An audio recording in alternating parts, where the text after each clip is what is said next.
బులెటిన్లో మరో breaking news చూస్తున్నాం. తెలంగాణలోని విద్యుత్ ఉద్యోగులకు రాష్ట్ర ప్రభుత్వం శుభవార్త చెప్పింది. విద్యుత్ ఉద్యోగులు పెన్షనర్లకు 2% డిఏ ఇస్తున్నట్లు డిప్యూటీ సీఎం భట్టి విక్రమార్క తెలిపారు. పెంచిన డిఏ ఈ ఏడాది జనవరి నుంచి అమలు చేయనున్నట్లు తెలిపారు. ఈ నిర్ణయంతో రాష్ట్ర వ్యాప్తంగా 71,417 మంది విద్యుత్ శాఖ ఉద్యోగులు పెన్షనర్లకు ప్రయోజనం కలగనుంది. విద్యుత్ రంగంలో తెలంగాణ దేశానికి దిక్సూచి కావాలని భట్టి విక్రమార్క ఆకాంక్షించారు.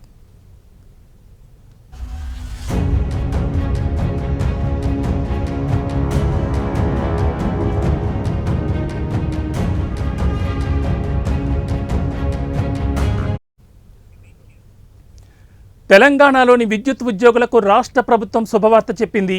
విద్యుత్ ఉద్యోగులు పెన్షనర్లకు 2% డిఏ ఇస్తున్నట్లు డిప్యూటీ సీఎం భట్టి విక్రమార్క తెలిపారు. పెంచిన డిఏ ఈ ఏడాది జనవరి నుంచి అమలు చేయనున్నట్టు తెలిపారు. ఈ నిర్ణయంతో రాష్ట్ర వ్యాప్తంగా 71,417 మంది విద్యుత్ శాఖ ఉద్యోగులు పెన్షనర్లకు ప్రయోజనం కలగనుంది.